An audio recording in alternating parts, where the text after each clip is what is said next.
The air at Blackwood Manor was so thick with humidity you could almost drink it.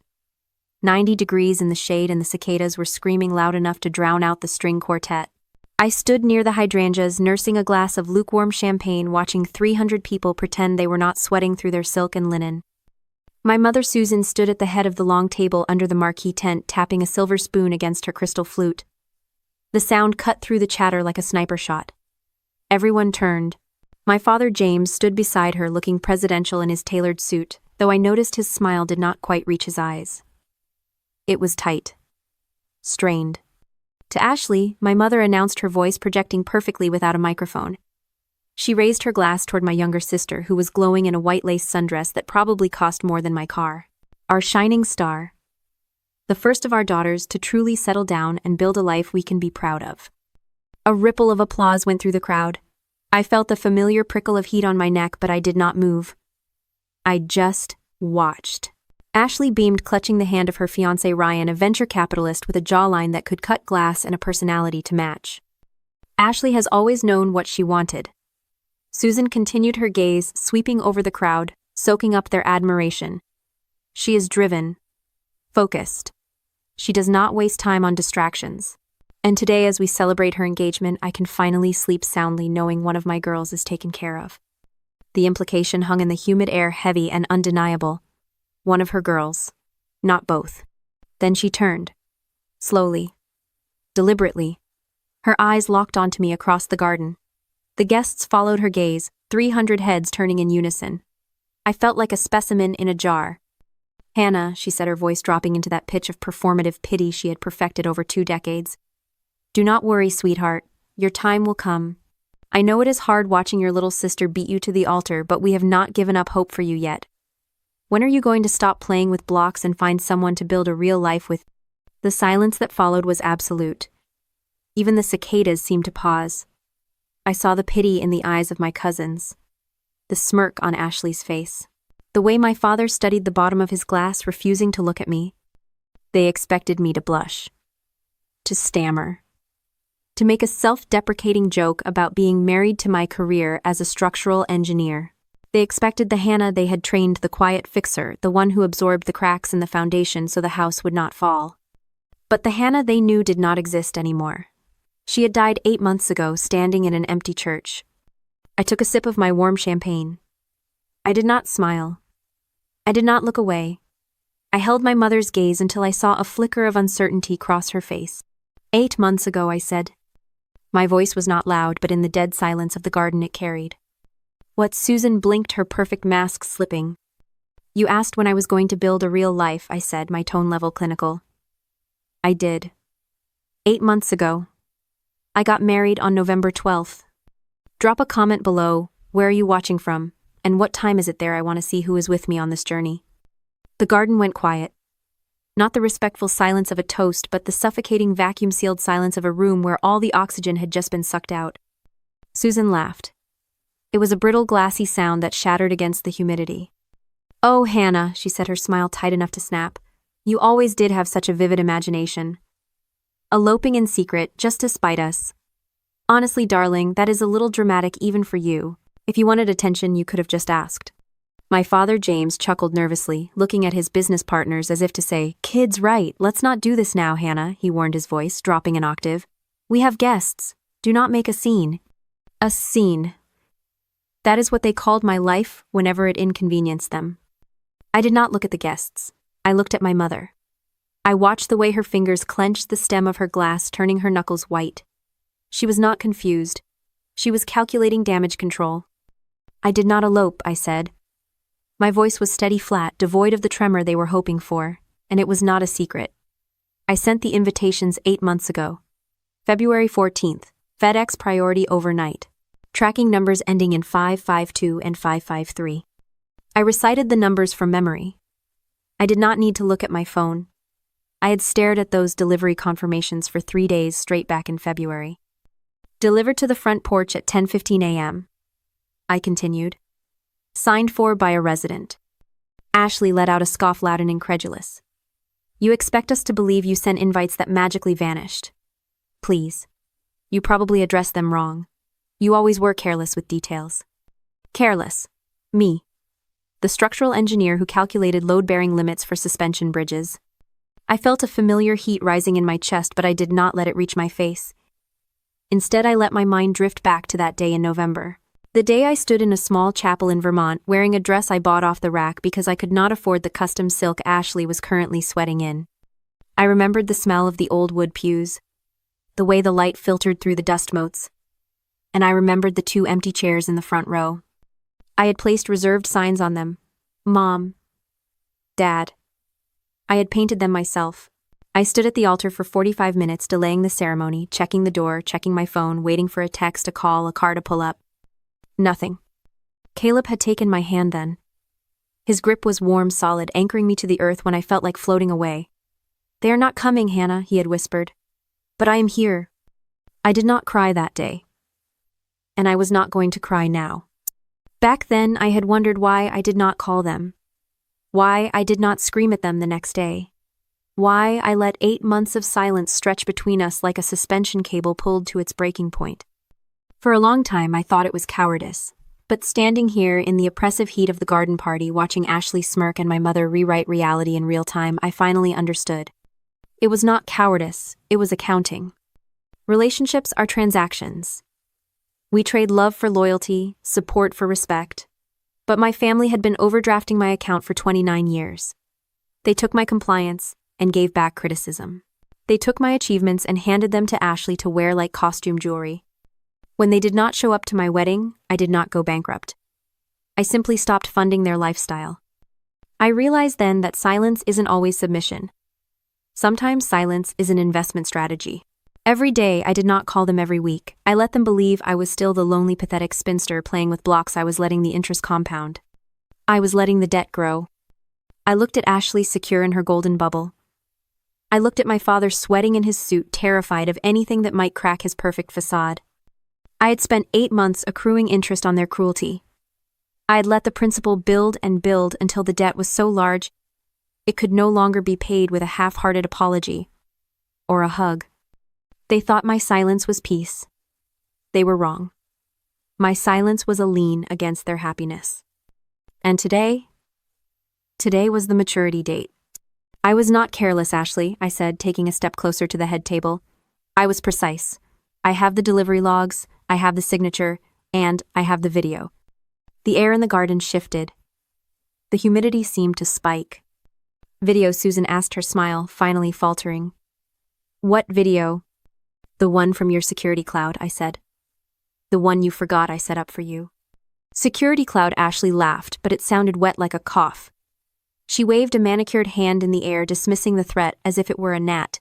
"You have not lived in that house for 5 years, Hannah. You do not have access to anything. God, you are so desperate. Is this because Ryan did not want you? Is that what this is? You are trying to ruin my engagement because you are jealous?" She looked around at her friends, her bridesmaids, seeking their validation.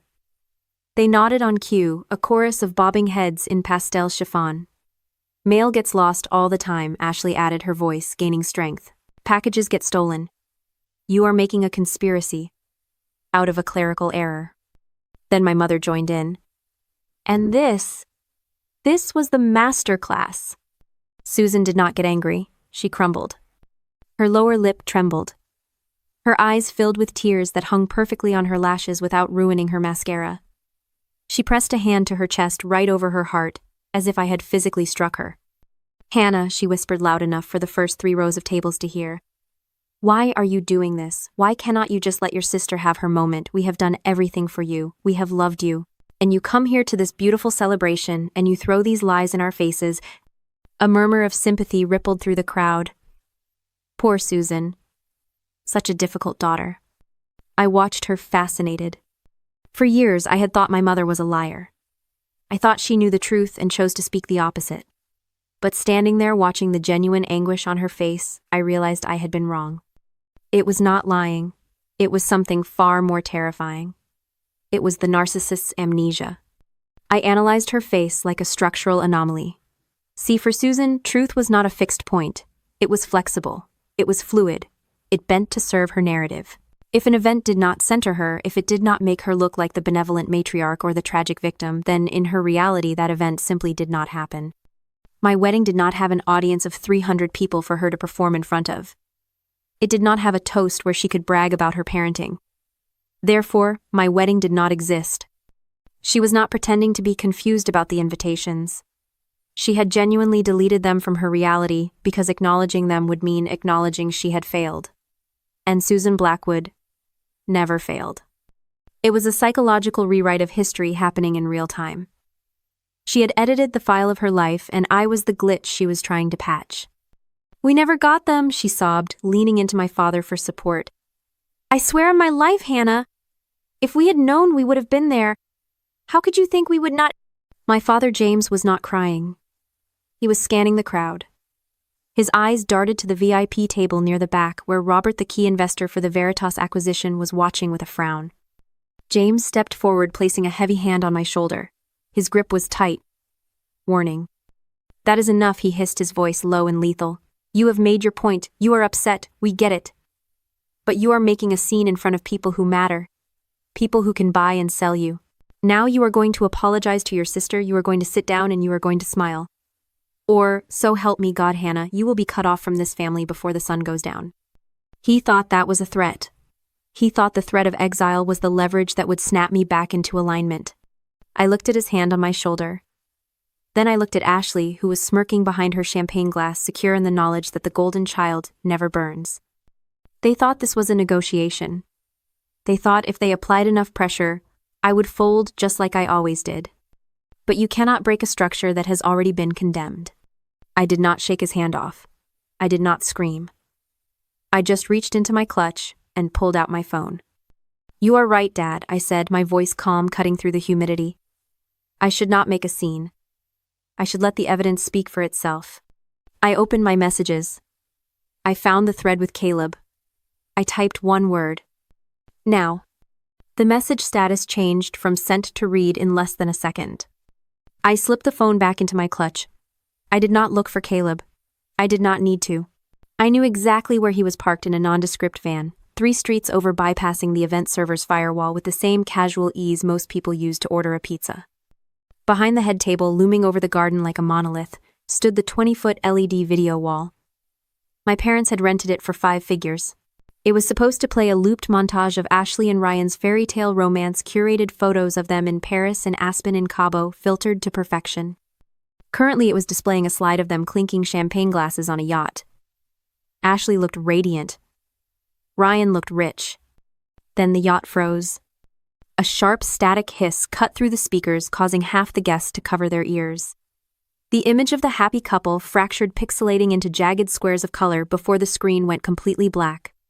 "Technical difficulties," my father boomed, his laugh, forced, waving a hand at the AV technicians near the tent entrance. "Someone get that back up. We haven't even gotten to the baby photos yet." The technicians were frantically tapping at their consoles, but I saw the panic in their body language. They were locked out. The screen did not stay black for long. It flickered once, twice, and then illuminated the garden with a stark, clinical blue light. The love story header was gone. In its place was a command prompt terminal scrolling lines of white text faster than the eye could read. A hush fell over the crowd. This was not part of the program. The scrolling stopped. The screen cleared and resolved into a clean, high-definition interface. At the top, in bold letters, Blackwood Estate. Smart home security logs. "What is this?" Ashley demanded, her voice shrill. "Mom, tell them to turn it off." "I cannot," Susan hissed, her eyes darting around. "They aren't doing it." I stepped out from the shadow of the hydrangeas. I walked to the center of the grass directly in front of the screen.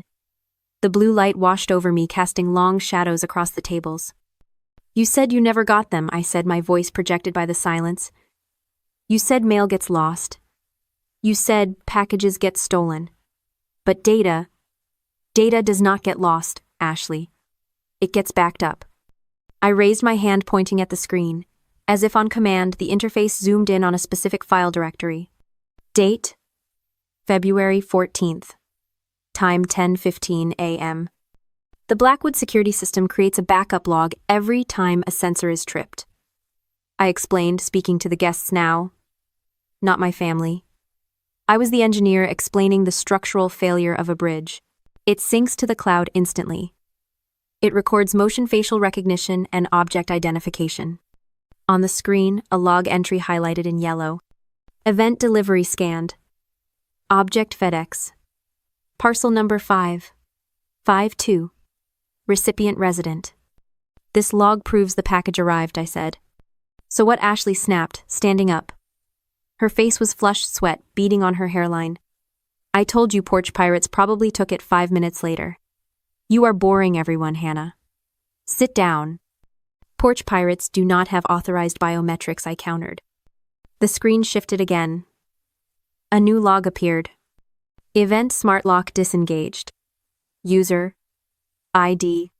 Ashley. B. Time. 10:18 a.m.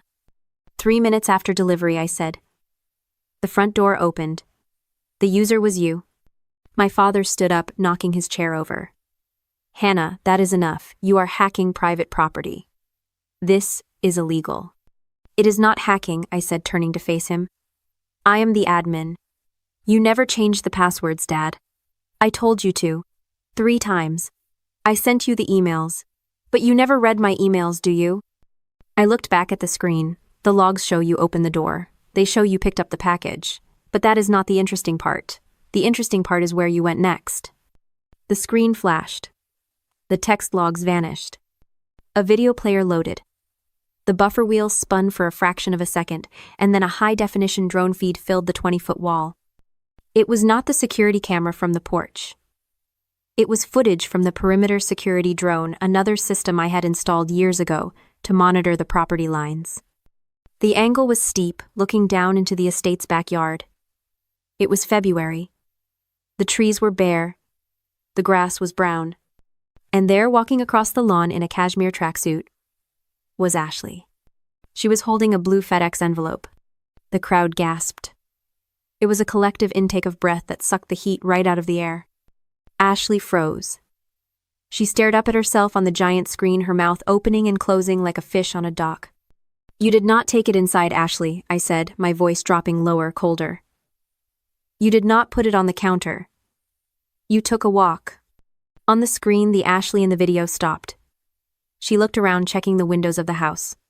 Seeing no one, she continued walking. She was not walking toward the trash cans. She was walking toward the stone fire pit at the edge of the patio. Turn it off, Susan shrieked, lunging toward the AV table. Turn it off right now! But the technicians just held up their hands helpless. They were not in control anymore. Caleb was. On the massive screen, the Ashley in the video stood by the fire pit. The flames were low, just embers really, but enough for what she needed. She did not hesitate. She did not check the contents. She just tossed the blue envelope onto the coals. The plastic bubble wrap crackled and melted. The paper caught fire. Ashley watched it burn. She did not look sad. She did not look conflicted. She pulled out her phone, recorded a 10-second video of the burning package, and then laughed. It was a silent laugh on the screen, but in the garden it was deafening. The video cut to black. In the real world, Ashley swayed. She gripped the edge of the table, her knuckles white. Ryan, her fiancé, took a slow step away from her. You burned them, Susan whispered. It was not a question. It was a realization. I did not mean to. Ashley stammered, her eyes darting around the crowd, looking for an ally, an escape, anything. It was just, I was stressed. I wasn't thinking. You were thinking clearly enough to film it, I said. The screen changed again. This time it was not a video. It was a bank transfer log. Date February 15th. Amount $50,000. Source Hannah. Wedding, fund closed. Destination Ashley. Personal. Memo dress deposit. The crowd murmured. The air felt charged electric with the static of 100 people realizing they were witnessing a crime, not a celebration. What is that? James demanded, his voice trembling. What is that account? That, I said, pointing to the screen, is the savings account Grandma left for me. The one you told me did not exist. The one you said was drained years ago to pay for home repairs. I looked at my father. He was sweating profusely now, his face a mask of gray putty. You did not drain it for repairs, Dad, I said. You gave access to Ashley. Ashley flinched. I needed it, she screamed, abandoning the pretense of innocence. Do you know how much a custom gown costs? Do you know how much pressure I was under to look perfect? You did not need a wedding fund, Hannah. You were marrying a nobody in a barn. I was marrying Ryan. I needed to look the part. So you stole it, I said. I borrowed it. You stole $50,000 from your sister, Ryan said. His voice was quiet, but it carried. He looked at Ashley with a kind of detached horror, like he was watching a car accident in slow motion. You told me your parents paid for the dress. They did, Ashley insisted, grabbing his arm. Basically, it was family money. It is all the same pot. It was not the same pot, I said. That was my inheritance. That was my start. And you burned it, just like you burned my invitations. I looked at my father. He was staring at the ground, unable to meet the eyes of his investors, his friends, his wife. And that is when I realized something crucial. That is when the paper house theory finally made sense to me. For years, I thought my parents protected Ashley because they loved her more. But watching my father crumble, I realized it was not love. It was structural engineering. Ashley was the load-bearing wall of their entire image. She was the beautiful, successful, perfect daughter who validated their existence. If she was exposed, if she was revealed to be a thief, a liar, an arsonist, then the whole house fell down. They did not protect her to save her. They protected her to save themselves. They had mortgaged my happiness to pay for her facade. Robert James croaked, turning to the VIP table. Robert, please. This is a family misunderstanding. We can explain. Robert, the key investor, stood up. He did not look angry. He looked bored. He picked up his napkin, folded it neatly, and placed it on the table. I do not think you can, James, he said. The screen flickered one last time. A final document appeared. A forensic audit of James's company assets. Status insolvent. Deficit $12 million. You are broke, Dad, I said. You have been broke for years, covering up Ashley's debts, paying for this estate. You were banking on the acquisition to save you. James sank into his chair, burying his face in his hands. The party was over, the music had stopped, the food was getting cold. I looked at Susan. She was staring at the screen, her mouth opening and closing, trying to rewrite the script, trying to find the line where she was the victim. But the screen did not lie. The data did not care about her narrative. You ruined everything, she whispered, looking at me with pure, unadulterated hatred. You hateful, jealous little girl. You ruined everything. No, Mom, I said, turning away. I just turned on the lights. Robert did not shout. He did not make a scene. He simply adjusted his cufflinks and looked at my father with the kind of pity you reserve for a wounded animal that needs to be put down. I do not think we can explain this away, James Robert said, his voice carrying easily in the silent garden. Insolvency is not a misunderstanding. It is math. And embezzlement. That is a felony. He turned to Caleb, who had quietly emerged from the shadows near the tech booth. Caleb was not wearing a suit. He was in jeans and a black t-shirt, holding a tablet like a weapon. You are with Veritas, Robert asked. Lead analyst Caleb confirmed. His voice was calm, professional. We finished the audit this morning. The books James showed you were cooked. The real deficit is $12 million. Ashley's spending alone accounts for $3 million over the last 4 years. $3 million, Ryan, the fiancé, repeated. He looked at Ashley, who was sobbing into her hands, her mascara running in black streaks down her face. You told me you invested your trust fund. You told me you were solvent. I am Ashley wailed. I have assets. I have the brand deals. You have debt, Caleb corrected, tapping his tablet. And you have a criminal record pending for wire fraud. Ryan took a step back, then another. He reached into his pocket, pulled out a ring box empty because the ring was currently on Ashley's finger, and set it on the table. I cannot do this, he said. I cannot marry into this. Ryan, wait. Ashley lunged for him, grabbing his sleeve. Please. It is a mistake. Hannah manipulated the data. She is jealous. Ryan shook her off. He did not look angry anymore. He looked relieved. Goodbye, Ashley. He turned and walked out of the garden, past the stunned guests, past the caterers who had stopped serving, past the ruins of the Blackwood dynasty. Robert followed him. The deal is dead, James, he said over his shoulder. Expect a call from our legal team regarding the due diligence fraud. One by one, the guests began to leave. It started as a trickle, embarrassed couples making excuses, checking phones, and turned into a flood. Within 10 minutes, the garden was empty. Only my family remained. My father sat slumped in his chair staring at the table. My mother was still crying, but it was a quiet, hopeless sound now. Ashley was pacing, screaming into her phone, trying to get Ryan to answer. And me, I was standing in the middle of the wreckage, feeling clean. The humidity had broken. A cool breeze was coming off the water. "Are you happy?" James asked. He did not look up. His voice was a rasp. "You destroyed us. Are you happy now?" "I did not destroy you," I said. "I just turned on the lights. The rot was already there." "We were your family," Susan whispered. "We gave you everything." "You gave me nothing," I said. "You gave me a roof, and you gave me a role. The fixer. The spare. The scapegoat.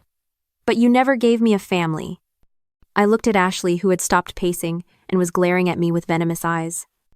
"I hope it was worth it," she hissed. "I hope burning us down keeps you warm at night." "It will," I said. Caleb walked over to me. He did not say a word. He just took my hand. His palm was warm, dry, steady. "Ready to go?" he asked. "Yeah," I said. "I am ready." We walked out of the garden, leaving them there in the silence of their own making. We did not look back. We did not need to. We walked to his van, climbed in, and drove away. As we turned the corner, I saw the lights of the Blackwood Manor fading in the rearview mirror. It looked small from here. Insignificant. Just a house. Just a pile of bricks and mortar that had held me prisoner for 29 years.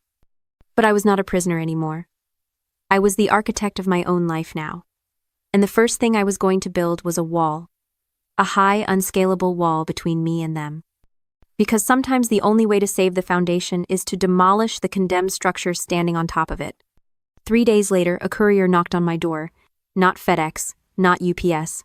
A private courier in a black suit holding a sealed envelope with the wax stamp of my father's law firm. I signed for it. My hand did not shake.